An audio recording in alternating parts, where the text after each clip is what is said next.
Hello everyone, मैं Kapil advocate फिर एक नई वीडियो एक नए टॉपिक के साथ। आज की इस वीडियो में हम जो टॉपिक डिस्कस कर रहे हैं वो है सेक्शन 115 से लेकर 117 तक ऑफ इंडियन एविडेंस एक्ट, जो कि डिफाइन करता है कि अस्टोपल किसे कहते हैं। तो आज का हमारा टॉपिक रहेगा अस्टोपल। वीडियो स्टार्ट करने से पहले आपसे एक रिक्वेस्ट कि अगर आपने अभी तक मेरे चैनल को सब्सक्राइब नहीं किया तो मेरे चैनल को सब्सक्राइब कर दीजिए, बेल बटन आइकॉन को ऑन कर दीजिए और अगर आपको मेरी वीडियो पसंद आती है तो लाइक एंड शेयर कर दीजिए। तो अब हम स्टार्ट करते हैं हमारा टॉपिक अस्टोपल। अस्टोपल को समझने से पहले हम इसका जनरल मीनिंग समझ लेते हैं कि अस्टोपल किसे कहते हैं। अस्टोपल एक तरह से लीगली किसी चीज को बार करना, किसी चीज को रोकना। जब कोई पर्सन किसी फैक्ट को एडमिट करता है या कोई चीज को मानता है या डिक्लेरेशन देता है या ओमिशन करता है और उसके बाद में दूसरा पर्सन उस चीज पर विश्वास करके कोई एक्ट करता है, तो उसके बाद में जिस पर्सन के द्वारा जो फैक्ट एडमिट किया गया है वो उससे पलट नहीं सकता।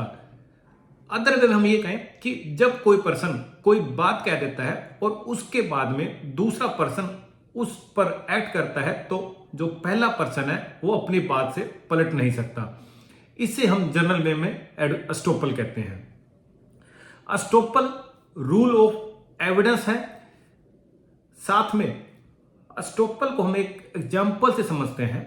फॉर एग्जाम्पल, अगर कोई पर्सन मान लीजिए रेलवे के द्वारा किसी दूसरी जगह पर सामान भेजता है, उसकी वैल्यू 30,000 रुपये है, लेकिन वो उस इंश्योरेंस का जो कॉस्ट है उससे बचने के लिए उसकी वैल्यू 10,000 रुपये रेलवे को बताता है।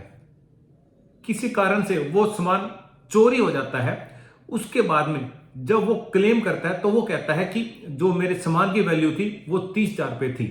तो यहां पर अस्टोपल अप्लाई होगा कि आपने जब स्टार्टिंग में जो बात कही आप उससे मुकर नहीं सकते, आप उसे पलट नहीं सकते। तो अब आपकी जो सामान की वैल्यू है वो 10,000 रुपये ही रहेगी। ये जनरल मीनिंग हुआ अस्टोपल का।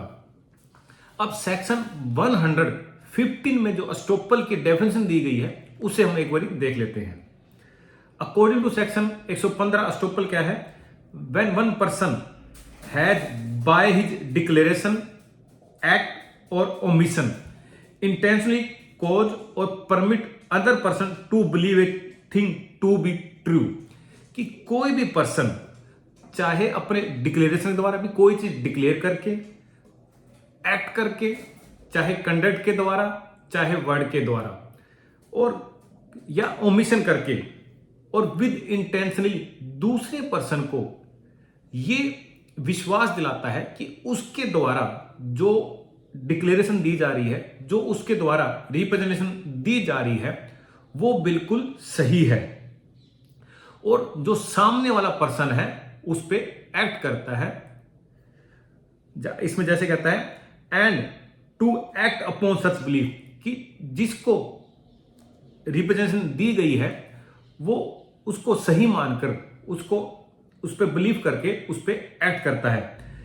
Neither he or his representative shall be allowed in any suit or proceeding between himself and such person or his representative to be deny the truth or dating, कि आपने कोई बात कह दी, चाहे डिक्लेरेशन के द्वारा, चाहे एक्ट के द्वारा, चाहे ओमिशन के द्वारा, उस बात के कहने के बाद में अगर सामने वाला उस पर एक्ट करता है, उस पर विश्वास करता है, तो उसके बाद में जिस पर्सन ने डिक्लेरेशन दी है, एक्ट किया है या ओमिशन किया है, उसके द्वारा या उसके रिप्रेजेंटेटिव किसी भी सूट और प्रोसीडिंग में उस चीज को डिनाई नहीं कर सकते जो आपने रिप्रेजेंटेटिव दी थी।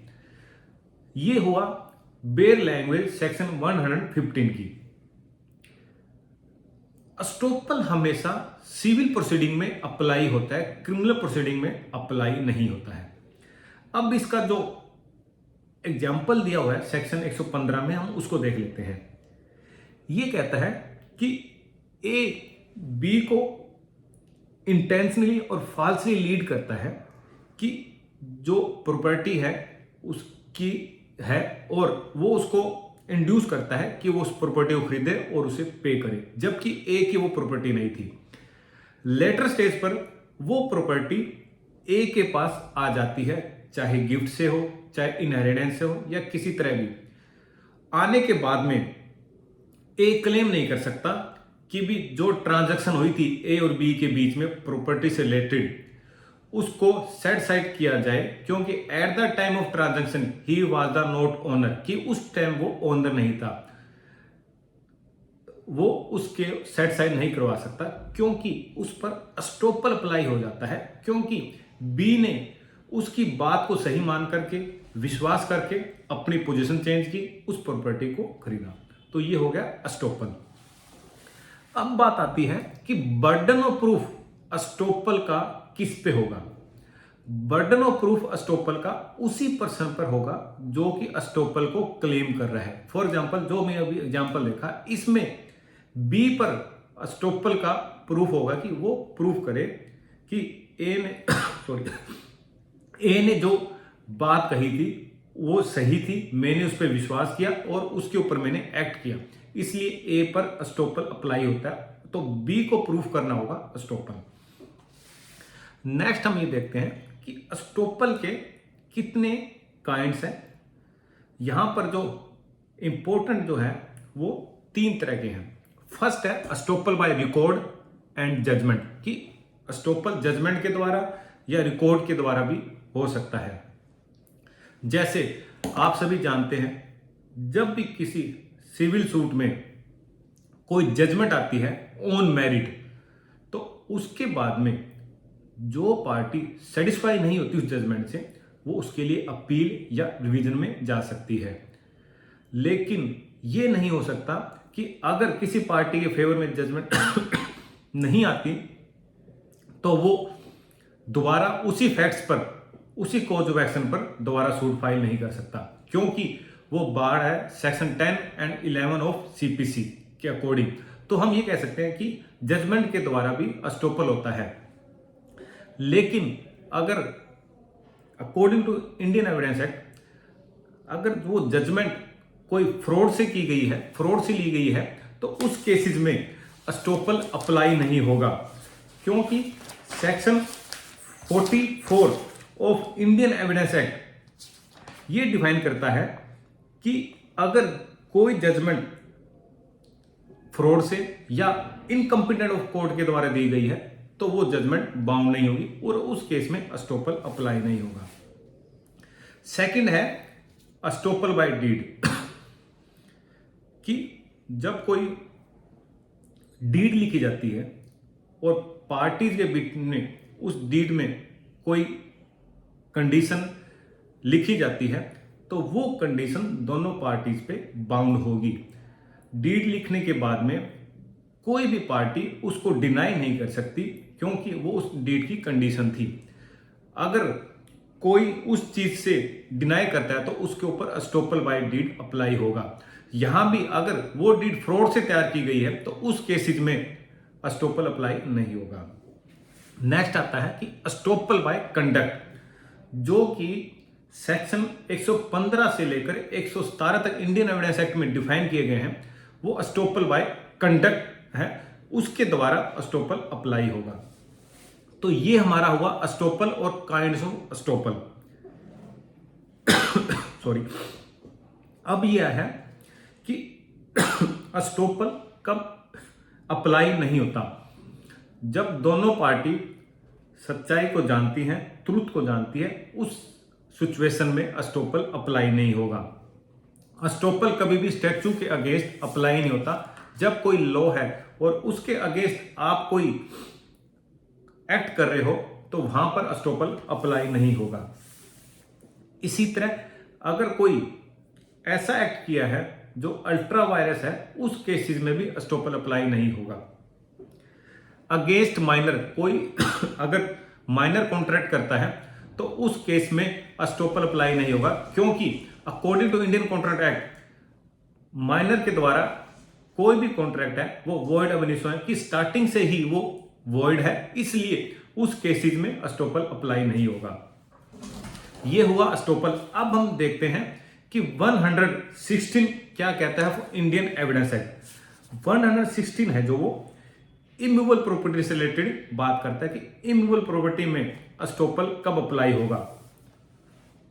अकॉर्डिंग टू सेक्शन 116 कि अगर कोई ओनर अपनी प्रॉपर्टी को टेनेंसी के लिए देता है किसी टेनेंट को, तो ड्यूरिंग टेनेंसी टेनेंट ये डिनाई नहीं कर सकता, ये ऑब्जेक्शन नहीं ले सकता कि जिससे उसने प्रॉपर्टी ली है एज ए टेनेंट वो ओनर नहीं है, उसकी ओनरशिप नहीं है, वो उसको डिनाई नहीं कर सकता। इसी तरह सेक्शन 116 जो वो जैसे मैंने भी आपको कहा इमूवेबल प्रॉपर्टी से रिलेटेड है कि भी आपने अगर किसी ओनर से प्रॉपर्टी ली as a tenant during tenancy, आप उसकी ओनरशिप को डिनाई नहीं कर सकते।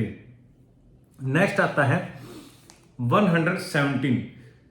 ये बात करता है मूवेबल प्रॉपर्टी से रिलेटेड। जैसे मैंने आपको अभी बताया कि 116 जो है वो बात करता है इमूवेबल प्रॉपर्टी से रिलेटेड, 117 है जो वो मूवेबल प्रॉपर्टी से रिलेटेड बात करता है। 117 कहता है कि अगर कोई एक्सेप्टर ऑफ बिल और ऑफ एक्सचेंज है वो डिनाई नहीं कर सकता कि जो ड्रायर है जिसके फेवर में बिल बनाया गया है, बिल दिया गया है, उसके पास अथॉरिटी नहीं है कि भी वो बिल ड्रॉ नहीं कर सकता। जैसे अगर ए है बी के फेवर में कोई बिल बनाता है, बिल देता है और बाद में ये नहीं कह सकता कि बी के पास अथॉरिटी नहीं है कि भी उसको वो ड्रॉ करे।